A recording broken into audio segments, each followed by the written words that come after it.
Good morning, TikTok family. I would like to talk to you about presidential burials. Now, normally, what people would do is they would talk about the actual burial of the president and what happened around him and his history. Today, I'm going to talk to you about some cool tidbits about George Washington's burial. First, did you know that George Washington was actually buried in two different locations? So the first time when he first passed away, he was buried in a crypt. It wasn't until 30 years later that the current mausoleum that you see in Mount Vernon was actually built for him. He was then laid to rest and moved into the antechamber, and that is where he rests now behind the iron gates.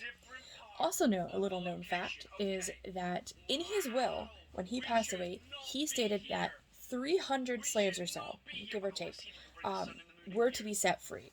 And he felt that it was unfair that having created a country where freedom was important, that he should have so many people in bondage.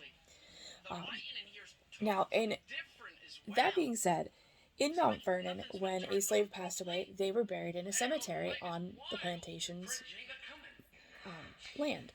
So in 1983, the Ladies Association began to fix up the slave cemetery, and this is located at the rear of the estate. Unfortunately, since the slaves were buried there, they had no markers. So instead, they decided to place a memorial so that they could encourage the look of finding as many names as they could. So they currently do have a list of as many names as they were able to find.